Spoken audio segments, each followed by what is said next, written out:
ॐ सहना भवतु सहनौ भुनक्तु सह वीर्यं करवावहै तेजस्विनावधीतमस्तु मा विद्विषावहै। ॐ शांति शांति शांति।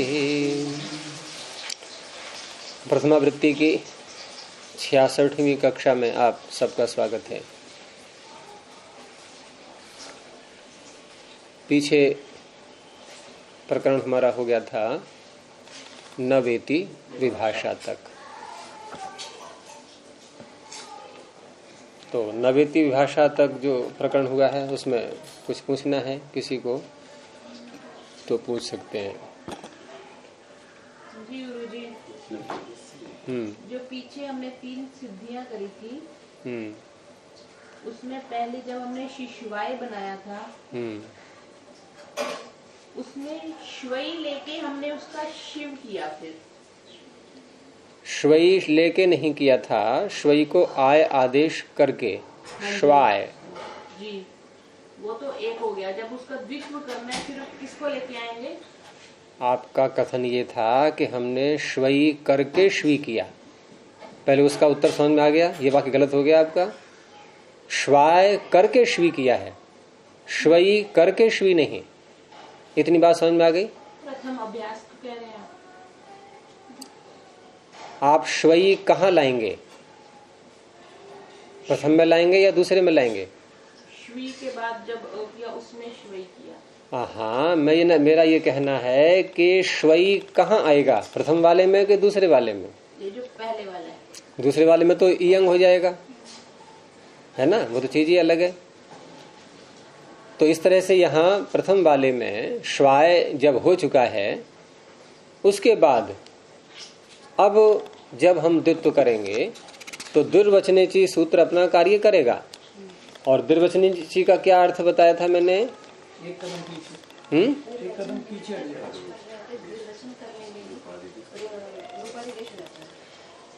हाँ, ये अर्थ पूरा नहीं बना। दुर्वचन करते समय, दुर्वचन ही करते समय जो अजादेश हुआ है, कैसा अजादेश? अच निमित्तक अजादेश। अच को मान करके किया गया अच के स्थान में आदेश। अच कौन था? अणल का आकार। उसको मान करके, क्यों गणित था वो, उसको मान करके अच के स्थान में किया गया आदेश। वो कौन सा अच है? श्वी में ई, उसको वृद्धि कर दी गई। ठीक है, श्वी को श्वई बनाया गया था। और आगे ले लेते हैं इस वाले को कि श्वई में जो आई है ये भी अच है, तो इसके स्थान में जो आय आदेश हुआ ये भी अजादेश है। अजादेश आ रहा है समझ में? नहीं तो पूछना ही नहीं कुछ भी, मैं बोलता जा रहा हूं। ये लिखने की बात नहीं है, ये शब्द है अजादेश। अच के स्थान में किया गया आदेश अजादेश। आय आदेश किसको हुआ? आय आदेश किसको हुआ?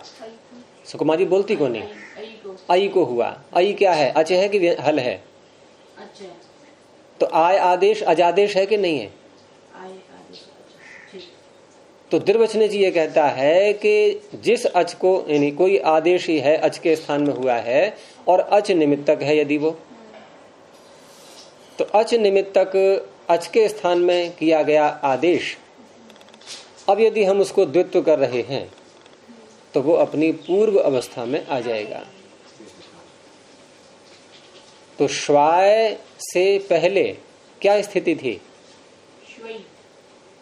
तो श्वई अवस्था में आ गया वो। द्वित्व वाला भाग जो प्रथम लिख रहे हैं हम प्रारंभ में, तो श्वई श्वाय अ। अब आगे कार्य होते रहेंगे। अब आपकी शंका क्या थी, दोबारा बोलो। यहाँ तक स्पष्ट हुआ, इसका अगला स्टेप नहीं, शंका बोलो पहले। यहाँ पर द्विवचनेची के बाद आपने कहा था हलादि शेष लगेगा, और एचो अवयव करके शिशुआय बनेगा। तो शिशु, इसके वकार का लोप हम किस, आपका क्रम बिगड़ गया। हलादी शीर्षा के बाद एचो अवयव क्यों लगेगा? वो तो पहले लग चुका है, वो तो लगा दिया पहले। वो तो पहले लगा दी, इसमें लोप कैसे करेंगे वकार का? हलादी ही शेषः का अर्थ नहीं पता आपको, इसका यह तात्पर्य निकला आदिर हल शिष्यते अभ्यासस्य, जिसकी अभ्यास संज्ञा की गई है। किसकी है अभ्यास संज्ञा? श्वई की या श्वाय की? श्वई की। अभी क्या होता है? श्वई की ही है, ये थोड़ी बाद में हम श्वाय की भी कर लेंगे। तो श्वई की अभ्यास संज्ञा है। अब सूत्र कहता है कि जिसकी अभ्यास संज्ञा है उसमें आदि हल, आदि हल कितने हल हैं इसमें? 2। एक आदि में है, एक उसके बाद में है। बाद वाला आदि नहीं कह सकते, तो आदि हल बचा रहता है, अर्थात अन्य हलों का लोप हो जाता है। तो अन्य हल कौन सा रहा? उसका लोप कर दो। क्या बचा? शकार बचा और एकार बचा, यानी कि शी। शी कैसे बच गया जी? आई था अपने पास, वही था। पहले ह्रस्व नहीं किया गया? ह्रस्व से ह्रस्व कर लो। 2 सूत्र है ना, हलादि ही शेषः और ह्रस्व। पहले ह्रस्व कर लो, फिर उसके बाद हलादि शेषः। तो शिश्वाय ये बन गया। और कुछ? फिर जब हमने शिव अतुस लगा के बनाया था जी, उसमें भी शुभ शुभ अतुस किया जब हमने द्वित्व किया तो उसके बाद नहीं समझ में आया। उसमें भी हलादि शेषा से वकार का लोप कर देंगे। हाँ कर देंगे। तो अपने पास देखो हलादि शेषः कि आप समझा करो कि आदि का हल शेष रखता है ये जी। आप ये मत कहा करो कि वकार का लोप कर रहा है ये उल्टा बोलना हो गया। वो तो अर्थापत्ति से निकलेगा है कि आदि हल शिष्यते अनादि ही लुप्यते। तो आपने मूल अर्थ वो नहीं पकड़ा करो ना। हाँ, तो आदि शेष रहेगा, कि आदि का शेष रहेगा, तो सीधी सी बात है और सारे हट जाएंगे। वहां संप्रसारण पहले हो ही चुका है, सारा उभंग हो चुका है, और उसके बाद करेंगे फिर द्वित्व कर लेंगे। ठीक है, तो शुशुवतु बन जाएगा। और ये अंतिम वाला भी थोड़ा सा बता दीजिए, शिशिवयतु कैसे बना जी? शिशिवयतु उदाहरण ही नहीं है कोई। शिशवियतु, हाँ, तो यहाँ संप्रसारण नहीं हुआ, यहाँ संप्रसारण नहीं होगा, इयंग हो जाएगा केवल। वहां उवंग हुआ था लेकिन संप्रसारण के बाद, यहाँ इयंग होगा संप्रसारण से पहले। संप्रसारण है ही नहीं, यहाँ पर करना ही नहीं है। तो श्वी में जो ई है इसको ई एक यकार और बढ़ा दो उसमें, इकार के स्थान पर इयंग। तो इयंग में क्या बचेगा आपका? ई और य, इकार और यकार। तो इकार तो पहले से ही था उसमें, यकार बढ़ा दो, श्वीय। अब श्वीय को द्वित्व करेंगे। श्वीय को द्वित्व करेंगे तो फिर वो पिछले वाले में जाएगा या कैसे सीधा ही कर रहे हैं? नहीं, पिछले वाले में नहीं जाएंगे, बैक स्टेप में जाएंगे। द्विर्वचनेची, हाँ वो लगा सकते हैं क्योंकि अजादेश है ये।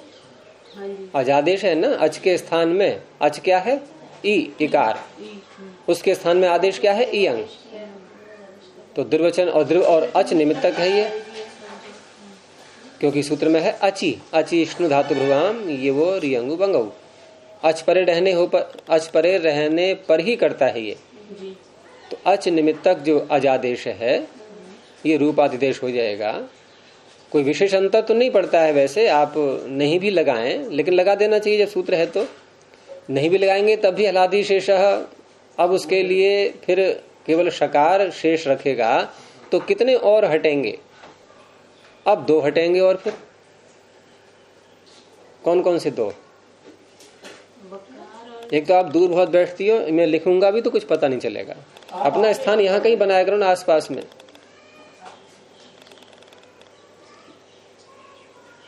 स्थिति है श्वी, और हमने इयंग भी कर लिया इसको, तो यकार और जोड़ दो। अब इयंग करने का अर्थ यकार जोड़ना नहीं होता, ये ध्यान रखना, बता रहा हूं मैं कि अंत में ऐसा ही हो जाएगा। कहीं कहो कि हाँ भाई यकार आदेश हो गया कोई और ही इकार के स्थान में इयंग आया है, यानी ये ई रहा नहीं, अब दूसरा ई है, अब ये इयंग का ई है ये। अब ये जो है आगे अतुस, इस अतुस के अ को मान करके अची, अच परे रहते इकार के स्थान में इयंग हुआ है। तो इयंग क्या है? ये अजादेश, और अच निमित्तक है ये। अब इसको हमें द्वित्व करना है, तो ये जो है अतिदेश सूत्र लगता है द्विर्वचनेची। अब द्वित्व वाला जो पहला भाग आएगा वो कैसा आएगा? जो इससे पहले की स्थिति थी।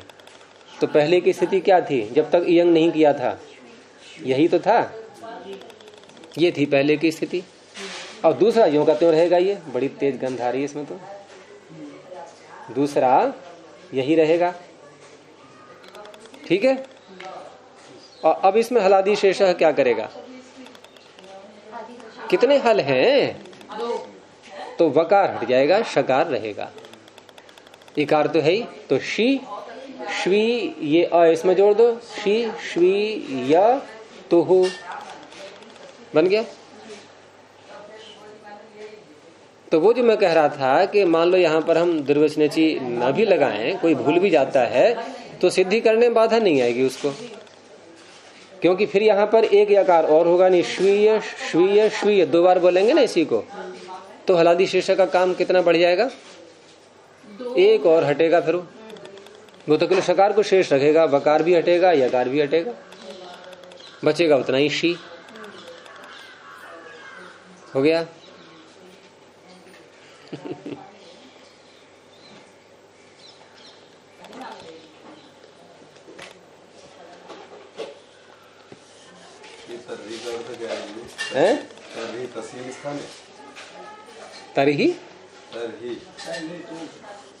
तरही तो अर्थ में आता है ना। हाँ, तो तरही एक बना है, सप्तमी के सप्तमी तो वहाँ सप्तमी की अनुवृत्ति आ रही है, पीछे कर रहे थे तरही रहील प्रत्यय करके। तरही कहाँ किया था? ए तरही किया था। हाँ, अस्मिन काले, वो काल अर्थ में है, वो काल अर्थ में है। ये तरही का अर्थ इदानीम, अधुना, और तरही का तो अर्थ में आता है, वो अलग अव्यय है।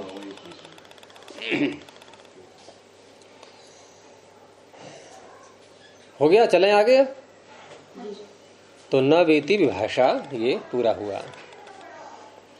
अगला सूत्र है इक यणः संप्रसारणम। इक प्रथमैक वचनांतम, यणः षष्ठी एक वचनांतम, संप्रसारणम प्रथमैक वचनांतम। अब प्रायः करके सूत्र ऐसे आएंगे, आते रहेंगे बीच बीच में, कि जिनके अर्थों को हम पहले देख चुके हैं, क्योंकि पीछे की सिद्धियों में बहुत सारे सूत्र कई बार लग चुके हैं। ये भी चर्चा इसके पीछे हो चुकी है अनेकों बार। कल भी हुई थी चर्चा इसकी, क्योंकि संप्रसारण किसे कहते हैं ये प्रश्न उठा था, तो इसी की सहायता ली गई थी। तो ये कैसा सूत्र है? संज्ञा सूत्र, और 2 प्रत्याहार हैं इसमें, इक और यण। एक में षष्ठी है, एक में प्रथमा है। तो यण स्थाने, यण में 4 वर्ण आते हैं, या वरल। यण स्थाने, यह इक अर्थात ई उरीली। अब यहां 2 प्रकार से अर्थ दोनों ले लेंगे, कि या तो वो इक हो चुका है, उसे कहेंगे भूत, या होने वाला है अर्थात प्रक्रिया चल रही है, उसे कहेंगे भावी।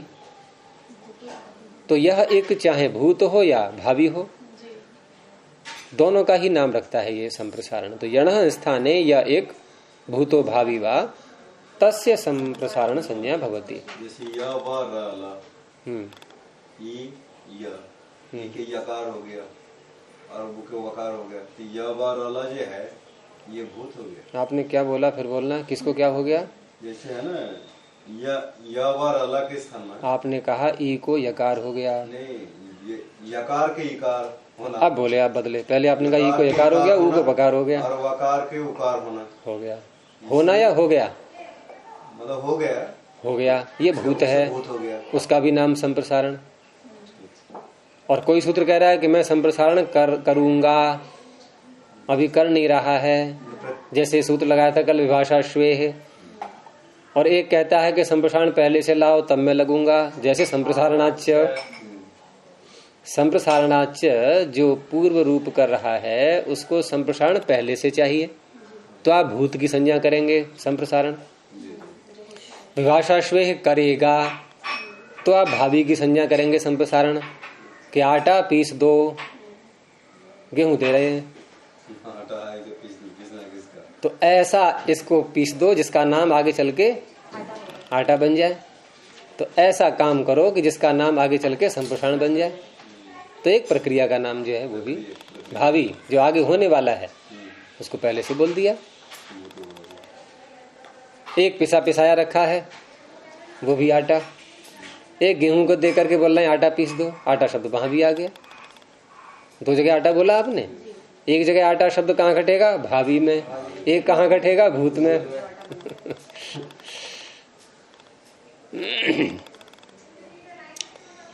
तो अब उदाहरण देख लीजिए इसके, उक्तः उक्तवान। यद्यपि उदाहरण तो पीछे भी आ चुके हैं बहुत सारे, लेकिन नए नए समझाने हैं इनको। तो उक्तः उक्तवान, सुप्तः सुप्तवान, इष्टः इष्टवान, गृहीतः गृहीतवान, ये सारे निष्ठा के उदाहरण हैं, सभी में निष्ठा प्रत्यय है। तो उक्तः उक्तवान वच परिभाषणे धातु है ये, और वच परिभाषणे धातु की धातु संज्ञा करके धातु के अधिकार में निष्ठा सूत्र से निष्ठा प्रत्यय हो गया। निष्ठा किसे कहते हैं, सूत्र हम पढ़ चुके हैं, क्तवतु निष्ठा। तो ये दोनों आ जाएंगे निष्ठा सूत्र से। और निष्ठा सूत्र में अधिकार अनुवृत्ति किसकी आ रही है, भूते की, धातु का अधिकार चल रहा है। यानी भूत काल में धातु से निष्ठा प्रत्यय होता है। सामान्य सूत्र है, सारी धातुएं इसने ले ली, एक भी नहीं छोड़ी, कोई नाम नहीं है किसी धातु का। जिन सूत्रों में केवल धातु हो अधिकार रहता है और नाम एक भी धातु का नहीं होता है, वो सूत्र अधिक व्यापक होते हैं। ऐसे ही निष्ठा सूत्र है ये। और हम व्यवहार में बहुत ऐसे प्रयोग देखेंगे जिनमें क्त प्रत्यांत का तो बाहुल्य है, क्तवतु का प्रयोग कम होता है। लेकिन सरलता की दृष्टि से देखें तो क्ता प्रत्यय ज्यादा जटिल है और क्तवतु प्रत्यय सरल है। क्यों? क्योंकि क्ता प्रत्यय में बड़ा झंझट है कि कर्ता में करें, करण में करें, उसमें भाव में करें, कर्म में करें, वो कर्ता में ही होता है। अहम पुस्तकम पठितवान, अब आपने पठितवान की जगह पठिता बोल दिया, अब बड़ी अड़चन आएगी, क्योंकि इधर अहम को बदलो। अब मया पुस्तकम पठितम, मैंने ग्रंथ लिखा, अहम ग्रंथम लिखितवान।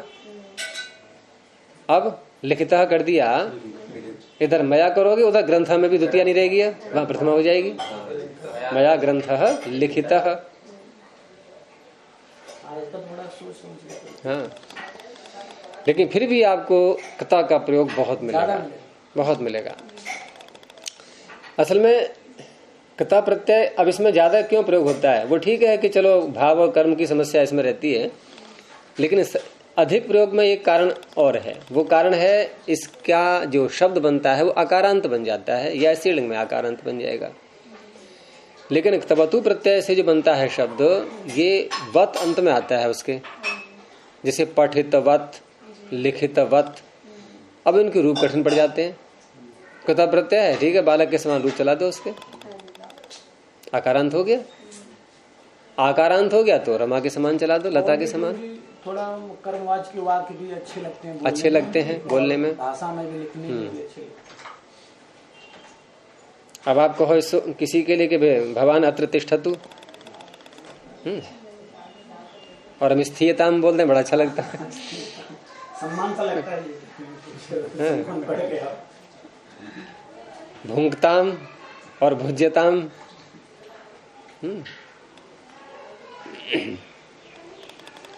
अहम गच्छामि मया गम्यते। चलिए, तो उक्तः उक्तवान वश धातु से निष्ठा सूत्र से भूतकाल में निष्ठा प्रत्यय आ गया। पहले लिया है क्त, निष्ठा 2 है, एक एक करके लेंगे। अब क्त प्रत्यय कैसा है? कित। तो इसमें अन्य बातें क्या क्या आ सकती हैं जिनको हमें रोकना होगा? बाधाएं कौन कौन सी आ सकती हैं? क्त प्रत्यय त है, ये त आर्ध धातुक है, वलादी है, इडागम की प्राप्ति आएगी। इडागम को रोकना भी होगा। एकाच उपदेशे अनुदात्तात इत्यादि ये सब बातें रहेंगी। अब क्त प्रत्यय कित है, तो कित होने से कल भी ये सूत्र चर्चा की थी, इसकी लगाया तो नहीं गया था, लेकिन इसका नाम आया था वाची स्वपी यादि नाम किति। तो कित प्रत्यय परे जब होता है तो वच स्वप ये 2 धातुएं तो इसमें अलग से पढ़ी गई हैं, और यजादि, यज से लेकर के श्वी पर्यंत, टू ओश्वी तक, इन सब को संप्रसारण करता है ये। तो वच उसमें आ गई, वच को संप्रसारण करेगा। संप्रसारण किसे कहते हैं ये इसने बता दिया। अब यहाँ पर ये संज्ञा जो बात हुई थी अभी कि भूत और भावी दोनों प्रकार की, तो यहाँ जो वची स्वपी सूत्र लगा है, संप्रसारण कर रहा है, प्रश्न उठा संप्रसारण किसे कहते हैं, तो ये भावी संज्ञा मानेंगे या भूत की मानेंगे या भावी की मानेंगे? ये होने वाले की, भावी की। अर्थात ऊ के स्थान में, व के स्थान में जो ऊ आएगा उसका नाम संप्रसारण है, ये अर्थ करेंगे। आएगा, हो चुका है वो नहीं, आएगा भावी। इसने संप्रसारण संज्ञा कर दी, और संप्रसारण संज्ञा कर दी तो संप्रसारण हो गया।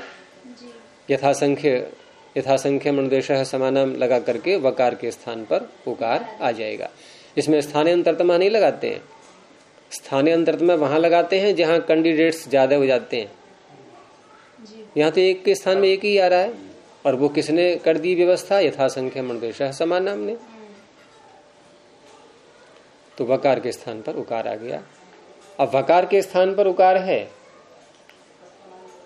तो व में और भी कुछ है। धातु क्या है? वच और त।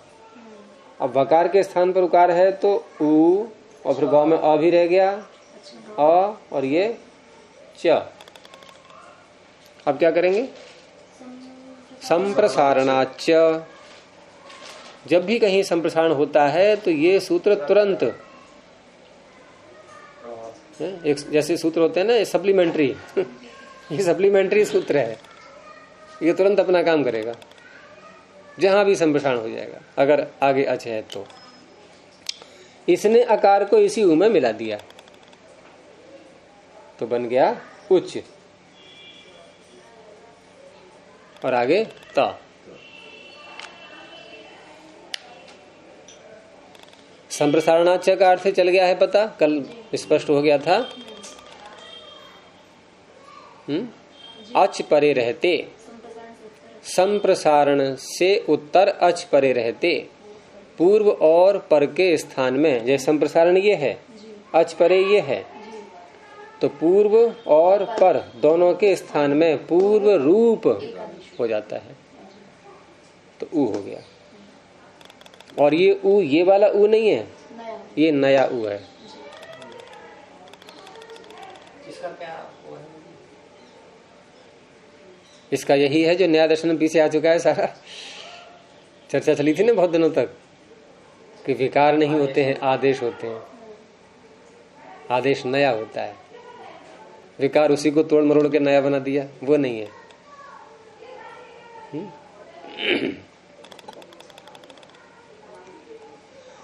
तो उच्च त।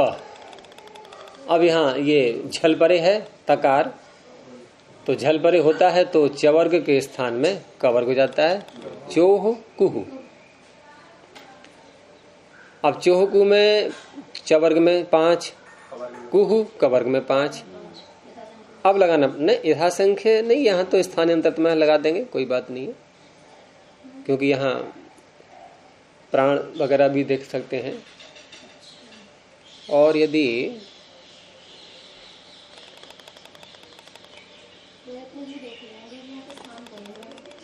ऐसा होता है ना, उसमें यथासंख्य सूत्र प्राय करके वहां लगाते हैं जहां संख्या दिखाई दे रही हो, जहां संख्या दिखाई दे रही हो। जैसे पीछे लगाया था ना अभी, इसमें इगणः संप्रसारणम, वहां प्रत्याहार है। अब प्रत्याहार खोलेंगे तो अलग अलग वर्ण आ ही गए। वैसे कोई इसमें आपत्ति नहीं है, हम उसको भी ले सकते हैं, यथासंख्य को भी अगर घटाना चाहें, क्योंकि चू को खोलेंगे तो वहां भी 5 आ जाएंगे, उस दृष्टि से भी ले सकते हैं।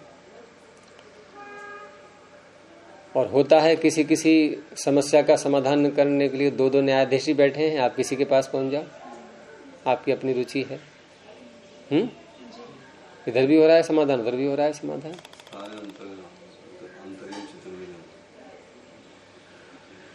तो चकार के स्थान में ककार हो गया उक और त। अब आगे तो नहीं है कोई समस्या, बन गया उक्तः, सु आकर के विसर्ग। उक्तवान, अब यहाँ त की जगह तवतु कर देना है, बस इतना अंतर है। उक्तः का अर्थ क्या हो गया? कहा हुआ, कहा गया, क्योंकि तयोरेव कृत्यक्त खल अर्थाः, कृत्य क्त और खल अर्थ ये प्रत्यय भाव में और कर्म में होते हैं। तो यहां किस में करेंगे?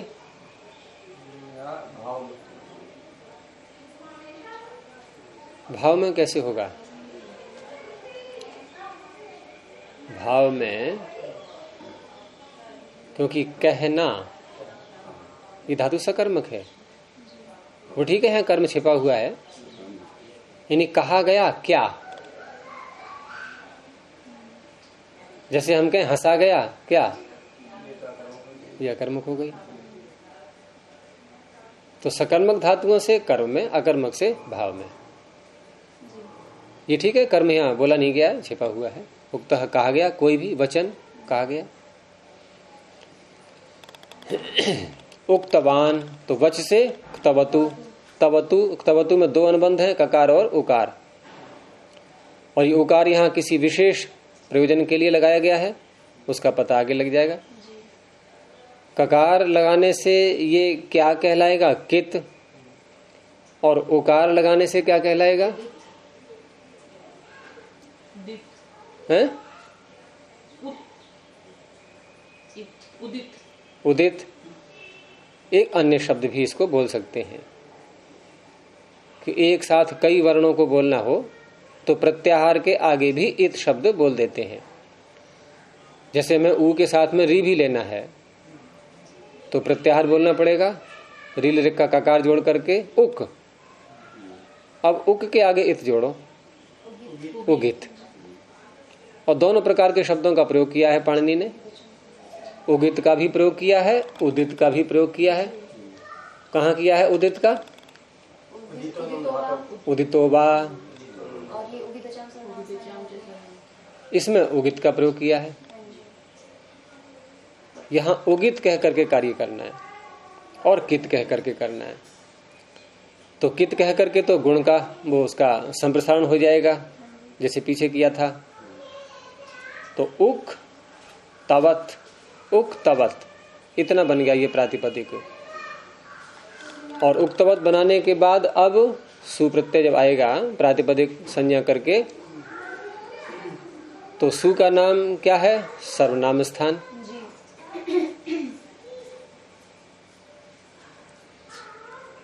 तो पहले क्या करेंगे इसमें? पहले नुमागम करेंगे। पीछे चितवान इत्यादि बनाए थे तो क्या किया था पहले? एक तो नुमागम भी है, यहाँ तैयार बैठा हुआ है, और दूसरा अत्वसंतस्य चा धातो हो, ये दीर्घ करने वाला भी तैयार बैठा हुआ है, तो पहले दीर्घ कर लेंगे। अत्वसंतस्य, अतु अंत में होता है जिसके, उसको क्या परे रहते, क्या परे रहते, धातु परे रहते। धातु कहाँ है, प्रत्यय, ये तो क्या परे रहते, सु, सु परे रहते। शौच से सौ की अनुवृत्ति आ रही है, तो सु परे रहते। अतु जिसके अंत में आता है, अत्वन्तस्य असन्तस्य च उपधायाः दीर्घो भवति धातुम वर्जयित्वा सौ परतः, तो दीर्घ हो जाएगा उक्तवात,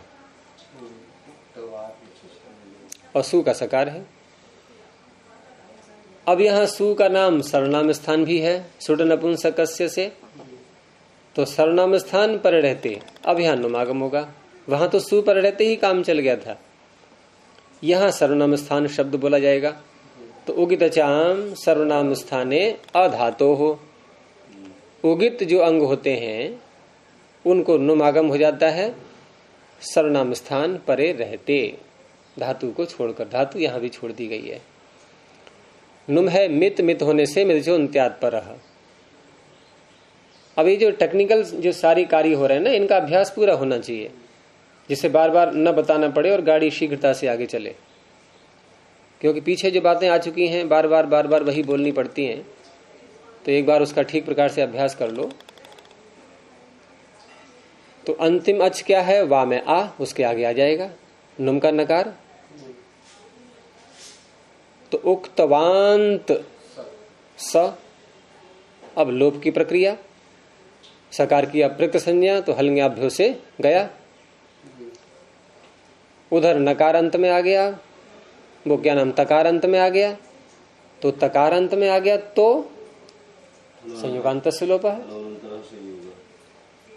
संयोग संज्ञा करके संयुगांत से लोप है, उसका भी लोप कर दिया। ये आपको क्यों लिखना पड़ रहा है यहाँ पर, कारण क्या है उसका, मुझे बताओ। यदि चितवान बना लिया है तो कोई चीज नई नहीं है इसमें, केवल चोकू लगाया नया, बस कुछ भी नहीं है नया। तो क्यों ऐसा करना पड़ रहा है ये, हैं? नहीं, मैं इनसे पूछ रहा हूं कि क्यों लिखना पड़ रहा है। संप्रसारण किया ठीक है, वो भी हो गया, उतना ही लिख लो बस, संप्रसारण और चोकू, बाकी सारी वही चीजें हैं। तो हमारा अभ्यास इतना प्रबल होना चाहिए कि एक बार जिसको देख लिया है और वही बात दोबारा आ रही है, तो बिल्कुल जैसे न्याय दर्शन पढ़ रहे थे हम, कि मैं उसी को देख रहा हूं जिसको पहले देखा था। ये अनुभूति होनी चाहिए। कोई नई बात आ रही है उसको नोट कर लो, करना ही है तो। क्योंकि ऐसे लिखा हुआ मैटर इतना बढ़ जाएगा, आपको स्वयं नहीं पढ़ मिलेगा आगे चल के कि मैंने क्या क्या लिखा था पीछे। और बुद्धि में लिख लेंगे हम तो बहुत सरलता हो जाती है उससे, क्योंकि बुद्धि में लिखा हुआ हमारी स्मृति में पहुंचता है। फिर ये लिखा हुआ स्मृति में नहीं पहुंचेगा, ये कॉपी में ही रहेगा। ये संस्कार नहीं बनेंगे इस लेख के, वो तब बनेंगे जब उसको रटोगे पूरा, बार बार देखोगे, बार बार देखोगे। इतना समय नहीं होता है किसी के पास में। तो अध्ययन करते समय लेखनी कम से कम चले, और कान और नेत्र बहुत एकाग्रता से विषय को पकड़ें। हाँ, नई बात आए उसको नोट कर लिया जाए, वो कोई बात नहीं है। लेकिन नई बात है या ये पुरानी है, ये वो पकड़ पाएगा जिसका पीछे अभ्यास सही है। नहीं तो उसको हर बात नई लगेगी, जो कि 10वीं बार हो रही है फिर भी, कि लगता है आज पहली बार बताया है ये, क्योंकि संस्कार बनाया ही नहीं पीछे से। उस समय एकाग्रता थी ही नहीं। जितनी प्रबल एकाग्रता उतना ही प्रबल संस्कार बनेगा। वो देखा है आपने, जो उत्तल लेंस होता है, क्या बोलते हैं उसको, कॉन्केव है, कन्वेक्स। हाँ, कॉन्केव तो उसे उल्टा हो गया, अवतल हो गया।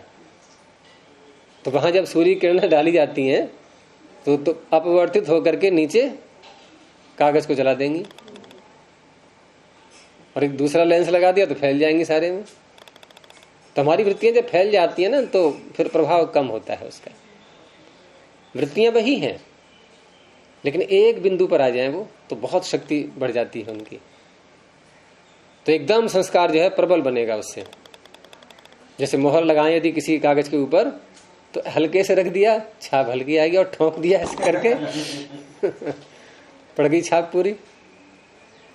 देखा होगा पोस्ट ऑफिस में बहुत जोर से मारते रहते हैं उसमें हाँ, चाहे भले ही फट जाए कागज लेकिन यहाँ कोई फटने का डर नहीं है। हमारा हार्ड डिस्क बहुत तगड़ा बनाया ईश्वर ने।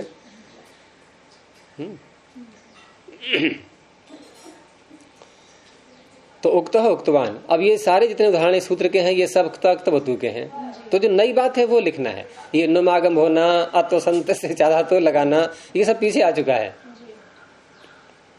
अब अंग संज्ञा करना, अंग संज्ञा लिखो आप, केथा संख्य यस्मात् प्रत्यय विषय तो लिखते रहो बार बार, कहाँ तक लिखोगे आप? उसको एक बार अंदर लिख लो बस, दोबारा लिखना ही न पड़े। कि जब भी हम अंगस्य के अधिकार में पहुंचते हैं अंग संज्ञा करनी अनिवार्य है, इसको बार बार क्या लिखना है? पद के अधिकार में पहुंचते हैं पद संज्ञा करनी अनिवार्य है, धातु के अधिकार में पहुंचते हैं धातु संज्ञा करनी अनिवार्य है। ये मुख्य मुख्य बातें होती हैं बहुत सी ऐसी।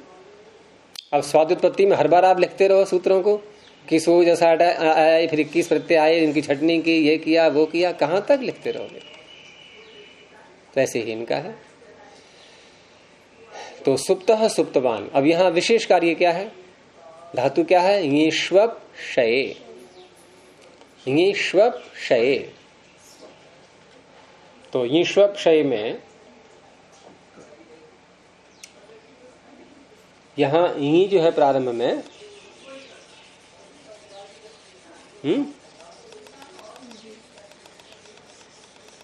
उसका किससे इत संज्ञा होगी? आदर इंटू डवह, वो हट जाएगा। और प्रारंभ में जो मूर्धन्य शकार है, इसका भी पीछे आ चुका है प्रकरण। प्रारंभ में मूर्धन्य शकार हो अथवा णकार हो तो धात्वादेह शह सह और णोनः, ये दोनों सूत्र एक एक कार्य अपना करते हैं। एक करता है णकार को नकार, एक करता है शकार को सकार। तो श्वप का बन गया स्वप, ये श्वप शय। अब स्वप धातु है हमारे पास में, और स्वप धातु से निष्ठा प्रत्यय, निष्ठा सूत्र से कर लिया, क्त प्रत्यय ले आए स्वप त। अब यहां भी डागम वगैरह जो प्राप्ति है उसको एकाच उपदेश अनुदात से रोक देंगे। और कित होने के कारण से फिर वही सूत्र लगा, वची स्वपी। पहले वच का उदाहरण हो गया, ये स्वप का हो गया। और यजादि के आगे आ रहे हैं। और अभी इसने कर दिया संप्रसारण। किसे कहते हैं संप्रसारण? इसने बता दिया। तो भावी अर्थ वाला ले लेंगे। यहाँ भूत अर्थ वाला भी आ रहा है दोनों में। हर उदाहरण में भावी और भूत दोनों चल रहे हैं। भूत कहाँ चल रहा है? संप्रसारणाच्छ के साथ में, क्योंकि वो भी लगता है सब जगह।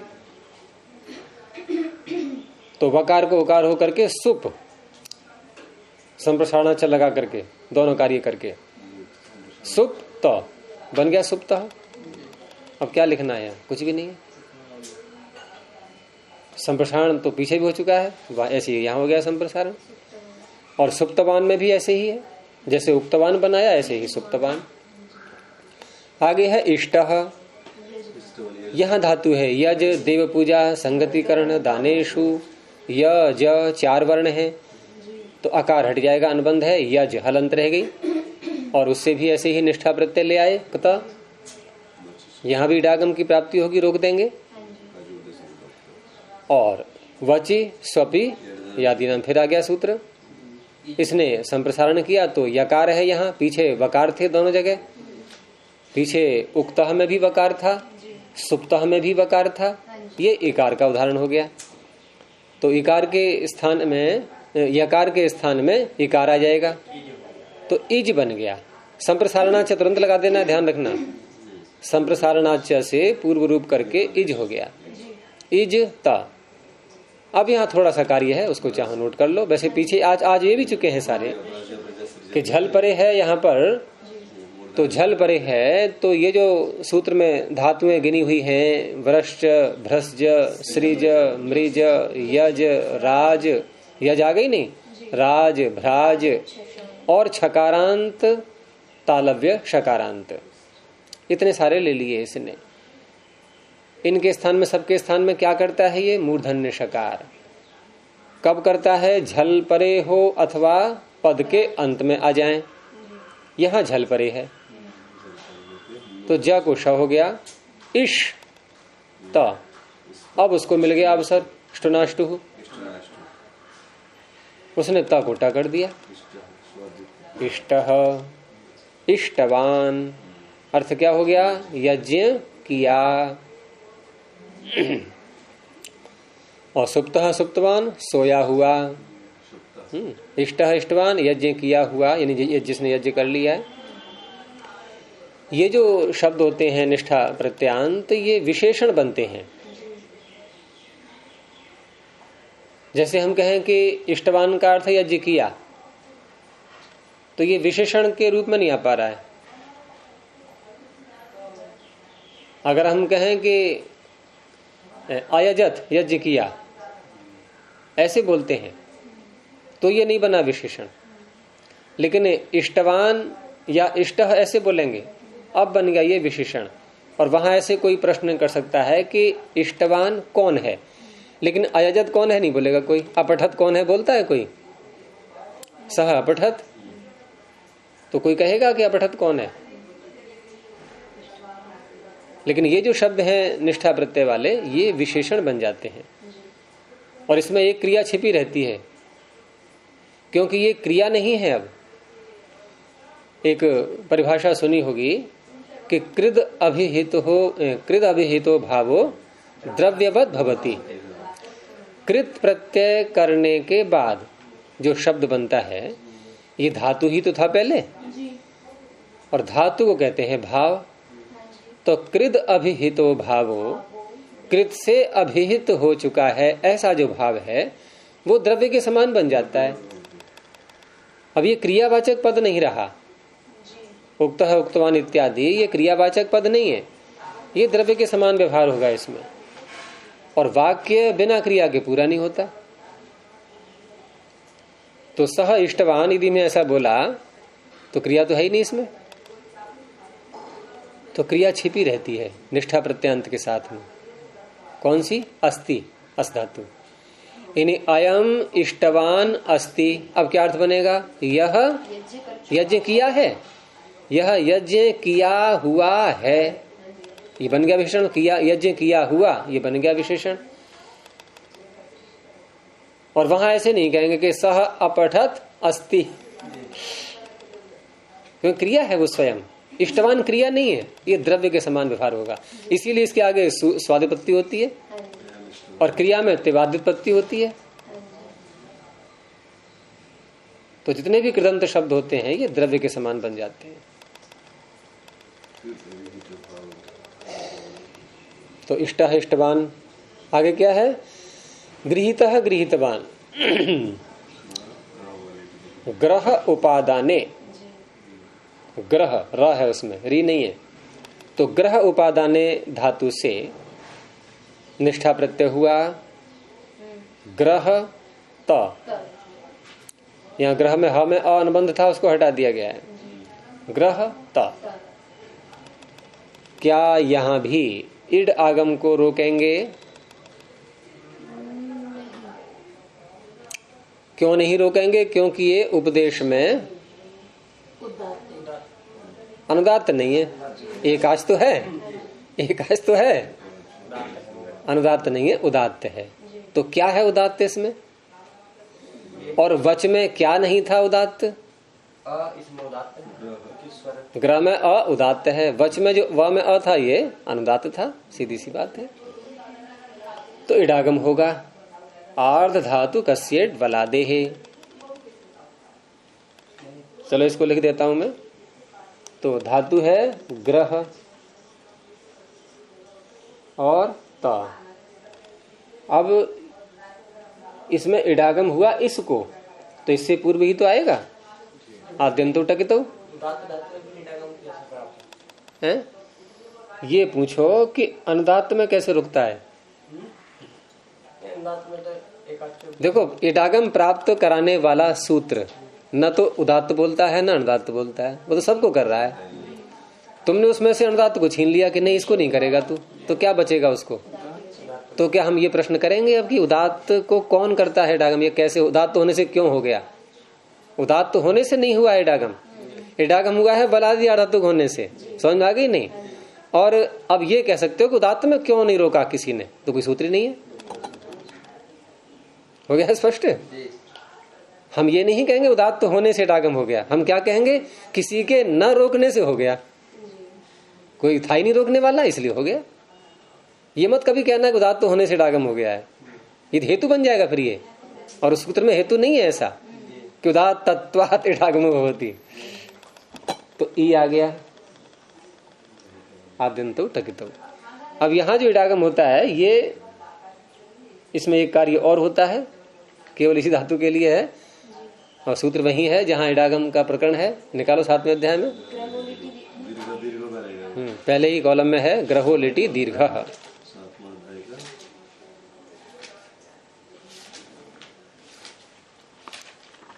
ग्रहो लिटि दीर्घ मिल गया। दूसरे पाद में देखो इडागम कहां से प्रारंभ हुआ? आर्ध धातु कस्येड बलादे है। और ठीक इसके दो सूत्र आगे, ग्रहो अलिटि दीर्घ, ग्रह अलिटि दीर्घ। अब ऊपर से जो इट आ रहा है शब्द, ये अर्थ के अनुसार, अर्थानुरोध से अर्थ नहीं बन पाएगा, नहीं तो अर्थानुरोध से ही षष्ठी में बदल जाएगा, क्योंकि दीर्घ आदेश है ये, और आदेश जिसको होता है षष्ठी होती है उसमें। और ग्रह में हम षष्ठी अंग है, उसमें षष्ठी है ही, तो ग्रह के इट को, यानी ग्रह से उत्तर जो इट है उसके स्थान में दीर्घ दीर्घ होता है। थोड़ी सी शर्त लगा दी है कि लिट लकार परे होगा तो नहीं करेगा दीर्घ, अलिटी। लेकिन ये तो लिट नहीं है, ये कता प्रत्यय है, निष्ठा है, ये लिट नहीं है। तो दीर्घ कर दिया इसने, ग्रहो लिटि दीर्घ। ये सूत्र पहली बार आया है आज, इसको लिखना है तो लिख लो, ऐसे लिखा करते हैं कोई नई बात आती है तो इसने कर दिया इसको दीर्घ। अब इतने सारे कार्य हो गए। अब यहां संप्रसारण, या संप्रसारण पहले कर लो तब भी कोई आपत्ति नहीं है, कता प्रत्यय लाते ही, लेकिन अंतरंग कार्य पहले कर लेते हैं। देखो संप्रसारण करने वाले सूत्र को क्या प्रत्यय चाहिए आगे? कित प्रत्यय। और जिसको संप्रसारण करेगा उससे कित प्रत्यय बाहर है। और इडागम करने वाले के लिए आर्धातुक चाहिए बलादि, और वो स्वयं है अपने में ही है वो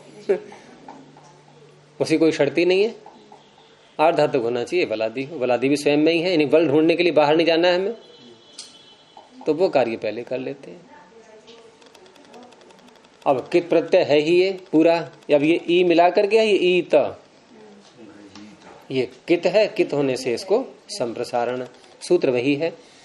यजादि में नहीं, इसके आगे सूत्र है और वची स्वपी यदि नाम किति के आगे देखो, इन्होंने सूत्र नहीं दिया है इसमें, सिद्धि में छूट गया है। आप पुस्तक में ढूंढते रहोगे नहीं मिलेगा, और धोखा ये रहेगा कि वची स्वपी से ही हो गया। तो ग्रही ज्या वै व्यधि वष्टि विचति वृष्टति पृच्छति भृजति नाम ङिति च। तो इसमें जो धातुएं गिनाई गई हैं, इनमें एक बात और बढ़ा दी है कि इन धातुओं को कित प्रत्यय पर रहते पीछे से आ ही रहा है किति, एक और बढ़ा दिया है ङिति। ङित प्रत्यय और कित प्रत्यय दोनों के पर रहते संप्रसारण होता है। तो कित है यहां पर, हो गया। तो र को री बन गया, संप्रसारणाच से पूर्व रूप ग्री ही त गृहीत, तब तू करेंगे तो गृहीतवान।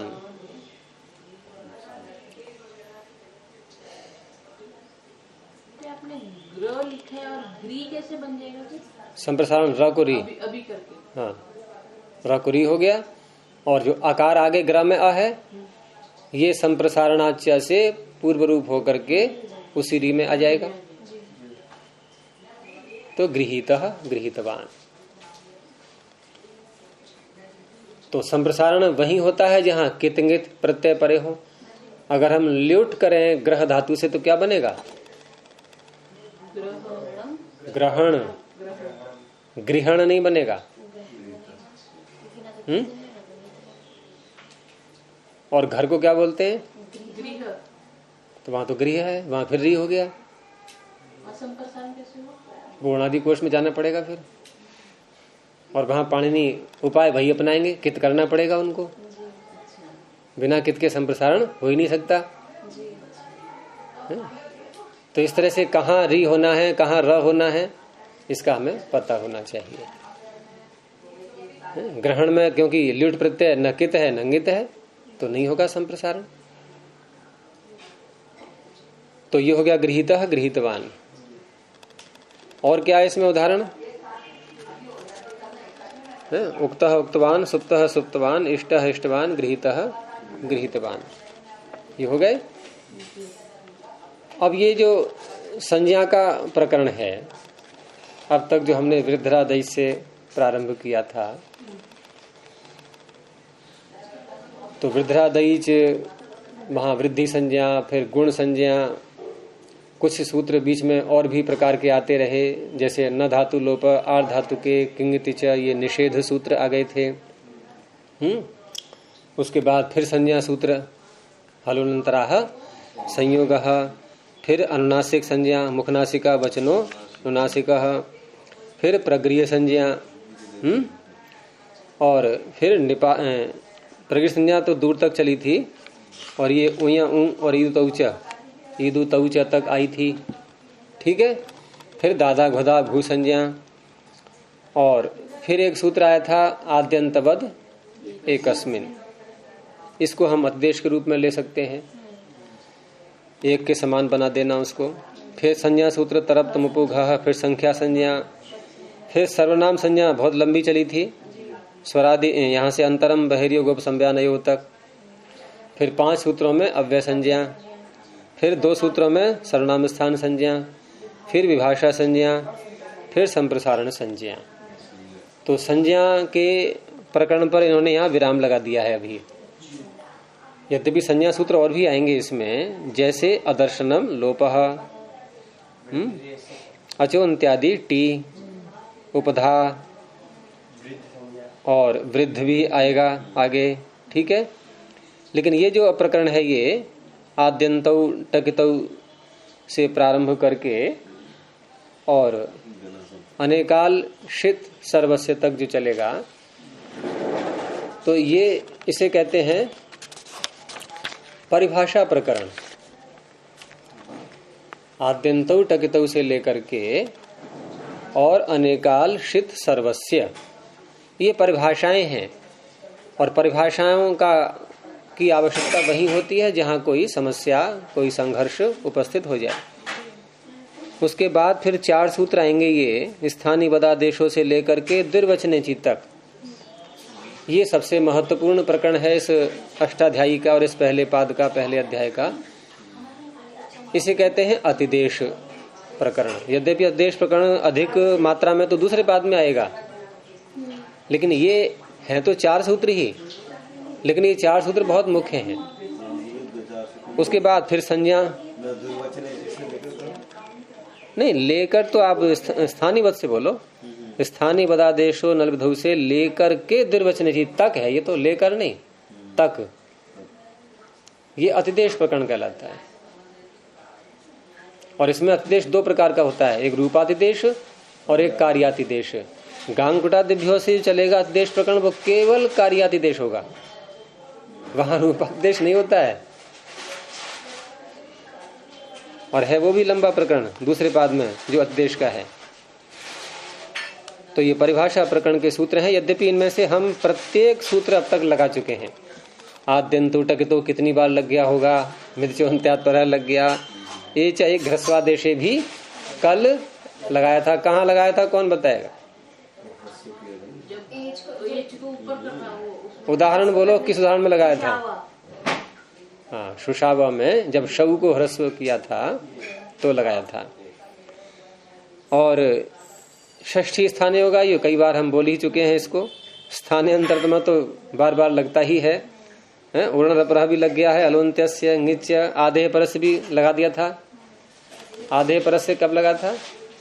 ये शायद परसों की कक्षा में लगा था। ऐसे ही अनेकाल श्रित सर्वस्य, ये सब लग चुके हैं, तो आपको पढ़ने में कोई कठिनाई नहीं होगी। उदाहरण जो जिनमें लग चुके हैं वो भी उदाहरण कहलाते हैं उसके, और नए उदाहरण भी दे सकते हैं। तो यहाँ नए देंगे, अब जिनमें लग चुका ठीक है, उनका अभ्यास हो गया हमें। अन्यत्र भी कहाँ कहाँ लग सकता है वो नए नए उदाहरण आएंगे। और कभी कभी पीछे का भी दोहरा देते हैं, लेकिन उसकी सिद्धि नहीं दिखाते हैं फिर। तो इस तरह से अब ये कल को देखेंगे। प्रणोध्वनि। ओ